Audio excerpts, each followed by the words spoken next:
I gave you a couple of readings, one by Michael Anton and another by the older and doubtless wiser Frank Fukuyama, to give you a sense of roughly how this debate has unfolded in recent years. And I won't, for the sake of brevity, walk you through all the different quotations here. This is really just intended as a quick summary of the arguments. On the one side, you have Anton arguing that a revival of nationalism is a return to normality and healthy, a reaction against an excessively international or globalist vision. And on the other side, you have Francis Fukuyama saying it is very dangerous for us to descend into identity politics from the universal ideals that he had proclaimed in 1989. This is a road, Fukuyama argues, that leads only to state breakdown and ultimately failure. Democracies will doom themselves and the world to continuing conflict. So our central question this morning is, which is it? Is the revival of nationalism a healthy reversion to normality? Is America first just a kind of logical basis for the policy of a state? Or is America first part of a dangerous shift in the direction of identity politics, which implicitly aligns America with, say, white supremacy? That's the heart of the matter. And most of the debates that go on about the legitimacy or lack of legitimacy of the Trump presidency are essentially debates about that.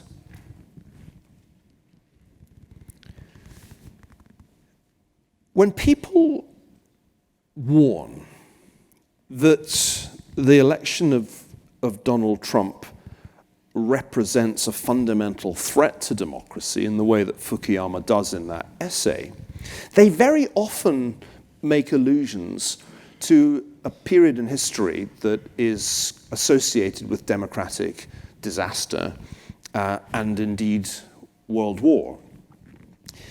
The idea that the United States could become a fascist state similar to the fascist states of the 1930s has quite a long tradition in at least the realm of fiction. There are a couple of books, one of which was written in the 1930s and one of which was written much later in the early 2000s, that imagine a fascist America. And I recommend that you read them.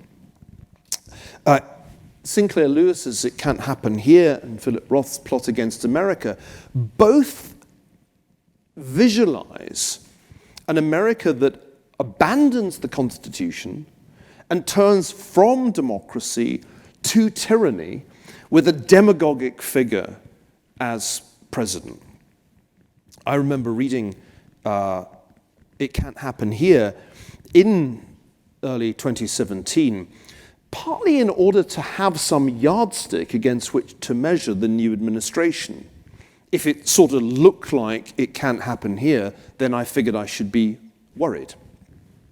Now, I don't think, and I never have thought, that Trump's election was the prelude to such a scenario. But a great many academics, including, for example, Timothy Snyder at Yale, take the opposite view. Very shortly after Trump's election, Snyder published On Tyranny. I think it had started as a kind of blog post, and it grew into a little book, which for a time was tremendously influential and sold many copies. 20 lessons from the 20th century. Snyder has written some excellent books on interwar Europe and knows Eastern Europe especially well, particularly Poland and Ukraine. These 20 rules implied that he expected the United States quite quickly to descend into authoritarianism, if not totalitarianism. When the book was published, I thought it represented a fundamental category error. To suggest that the United States was about to reenact the history of Germany in the 1930s seemed to me completely to misapply history. And let me try and explain why I think that. These are standard images that the left-leaning media uses and reuses in trying to make the argument that Trump is Hitler, that Trump is a tyrant. Another variation on this theme is that Trump is the Emperor Augustus or Julius Caesar. At any event, that Trump poses a fundamental threat to the Republic. I want to suggest to you this morning that this is a mistake because really Trump is not a fascist any more than any of the people in these pictures are fascists. He is a populist. And his emphasis on nationalism is much closer to a populist tradition than to a fascist one. And it's a category error, therefore, to call him or any of these people, Boris Johnson or Geert Wilders or Duterte, or for that matter, Bolsonaro in Brazil, to call them fascists is a category error. They are populists, and populism is something different and something with a real tradition in American history. Trump's inaugural address in January 2017 was a distinctly, recognizably populist speech. I just picked out here some of the key phrases. America first, protection will lead to great prosperity and strength. He was certainly the first president to allude to protectionism positively for many years since the 1930s. 2 simple rules: buy American and hire American. This is not in any way, I think, descended from or related to 1930s fascism. It is far more closely linked to late 19th century populism. And in an essay that I published not long after Trump's inauguration, I made the argument that the real antecedents of Trumpism lie in the period, in the 1880s particularly, when populists on both sides of the Atlantic advocated restrictions on immigration, reduction of free trade through the imposition of tariffs, and a variety of other policies directed at what they considered a cosmopolitan elite. This character here is an interesting figure. Dennis Kearney was essentially the Donald Trump of 1870s and 1880s California. His campaigning slogan was "The Chinese must go." He campaigned for essentially a white working class constituency arguing for immigration restriction. And it should be said, he and others like him were successful in that in 1882, Congress passed the first of many acts that restricted immigration to the United States from East Asia. Before Trump's election, I did a talk where I set out what I saw as the recipe for populism based on historical experience. A recipe that applies not just in the United States, but in Europe and elsewhere.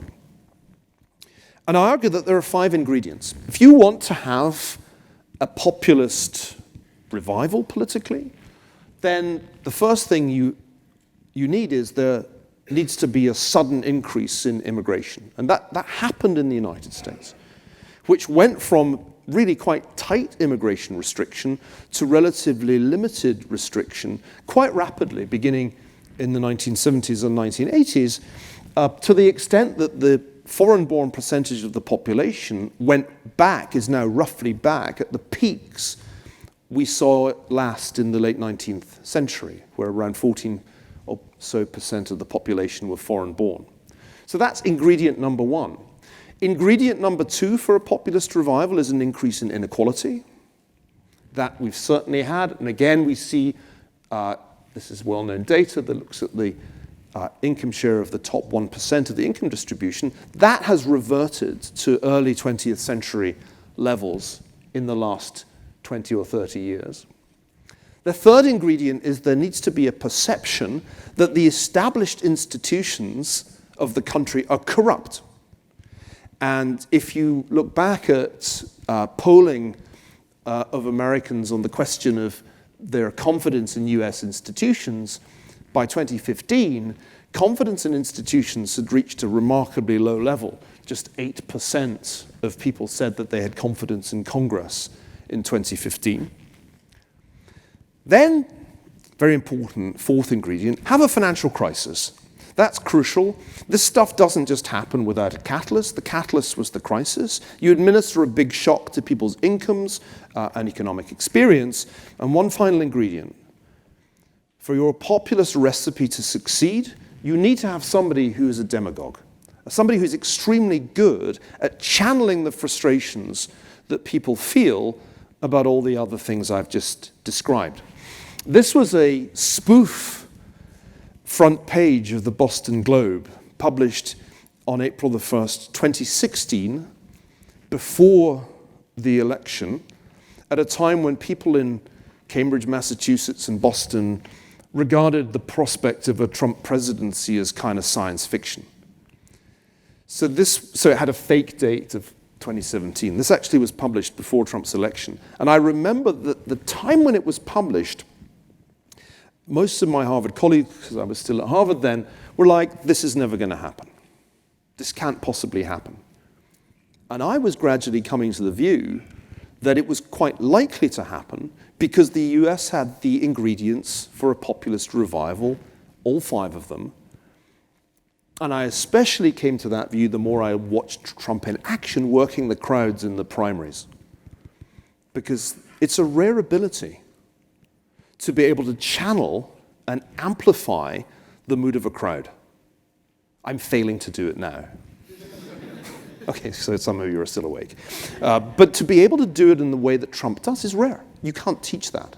It's not something that you can learn in any school of rhetoric. There's no getting away from the reality that about half of what produces populism, about half, is economic in nature, but I don't think it's more than half. Here's some really interesting data that came out of a McKinsey study showing, first of all, that some people were psychologically more impacted than others by the financial crisis. So this is data from the US, France, the UK, from 2015, and the first thing they did was to ask people about their financial position. And notice a substantial proportion of those surveyed said, my economic progress has substantially slowed in the last 5 years, not surprising after a financial crisis. And then notice, about 45% do not expect to advance significantly in the next 5 years, and 31% said they expected their children or the next generation to advance more slowly in the future. So what's important here is people were not only looking back on a bad experience, but they were projecting it forward. Now notice the correlation between pessimism about the future and support for the following propositions. Legal immigrants are ruining culture and cohesiveness in our society. The influx of foreign goods and services is leading to domestic job losses. Cheaper foreign labor is creating unfair competition to domestic businesses. If you were not advancing and not hopeful about the future, you were much more likely to agree with those statements. For me, this is a very nice crystallization of what I'll call the thought process of populism. You go from a bad experience, you think it's not going to improve, you're pessimistic about the future, and you are therefore susceptible to the argument that immigration and free trade are the reasons, and those should be changed as policies. My good friend Moritz Schularek was part of a team that wrote a great paper in 2016, again, pre-election, showing that in the wake of financial crises, going all the way back to 1870 and looking at data from 20 countries, something very remarkable happens. So the far right, as they classify it, populists of the right, do much better than the populists of the left. Now, why is that? It's kind of counterintuitive. You've had a big financial crisis, and the populists of the left say, jail the bankers. That's their key recommendation. or regulate them till the pips squeak. And the populists of the right say, restrict immigration, impose tariffs. And the populists of the right win. Why is that? Why did the populists of the left do so poorly? Only in Greece, really, did they benefit politically from the financial crisis. I think the answer is that jail the bankers is just not that good a slogan. It just doesn't do it for people the way exclude the immigrants, build a wall does it. That's the crux of the matter. What populism does is it connects economic grievances to that strong sense of insider-outsider that is such an inherent trait in the human condition. Our evolved tendency to distinguish between us and them. That, I think, is the way to understand what happened. Build a wall is not a new slogan. In the 1880s, this cartoon was published under the heading The Anti-Chinese Wall in a magazine that no longer exists called Puck. And you'll see what this depicts is a metaphorical wall being built across the San Francisco harbor to prevent people from, you can just see it in the distance, a collapsing China from coming. My argument here is that we have seen this movie before, that the populist cocktail is not new, and that the populist remedies are not new. You don't need to go to Germany in the 1930s to understand Trumpism. Just stay in the United States and do your US history, and you'll see that the late 19th century populists had roughly the same playbook. Interestingly, the late 19th century populists also favored loose monetary policy. So when Trump beats up on the Fed, and he's been doing it again today, he is fully in line with the populist tradition, which opposed the gold standard and favored bimetallism because it would be a weaker monetary regime.